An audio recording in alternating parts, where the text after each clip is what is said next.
နယ်ကတော့ ဤပြိုပါရှင်ကျမရဲ့ဇာတိကတော့ရှမ်းပြည်နယ်အရှေ့ပိုင်းတာလီမြို့နယ်ခွဲရပါ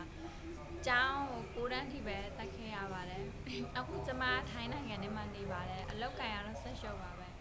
ကျမဒီကိုဘာကြောင့်လာလဲဆိုတော့ကျမတို့လိုစာမတတ်တဲ့လူတွေကမျက်စိကန်းနေတဲ့လူတွေလိုမျိုးပါပဲသူတို့မျက်စိတွေပြန်မြင်ဖို့အတွက်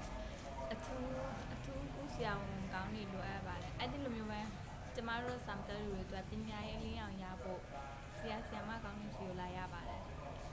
ကျမရဲ့ရည်ရွယ်ချက်ကတော့ဒီ EDNC ကျောင်းမှာပညာတွေသင်ပြီးပညာတွေရလာတဲ့အခါဒီပညာတွေနဲ့နောင်လာမဲ့ကလေးငယ်တွေစိတ်သက်စည်းကမ်းတဲ့ပညာရေးတွေသင်ကြားပြီးသူတို့ဘဝရဲ့အောင်မြင်မှုတက်လာအောင်ပေးစေချင်ပါတယ်ကျမဒီ EDNC ကျောင်းမှာသင်တာ3လရှိပါပြီတိုးတက်လာပါတယ်ကျမရင်တော့ဆိုဘာမှမတတ်ပါဘူးဒီ EDNC ကျောင်းရဲ့2နှစ်အစီအစဉ်မှာ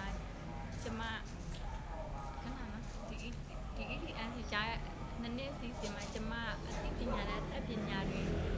လိုချင်ပါတယ်အဲ့ဒီလိုရအောင်လို့လဲကျမစူးစမ်းနေပါတယ်ကျောင်းတွေပြီးသွားလို့ဘွဲတွေရလာတဲ့အခါကျရင် NGO တစ်ခုမှလုံးဖို့ကျမစိတ်ကူတာပါတယ်ဘာဖြစ်လဲဆိုတော့ကျမဝါဒနာလည်းပါတယ်ပြီးတော့ကျမတို့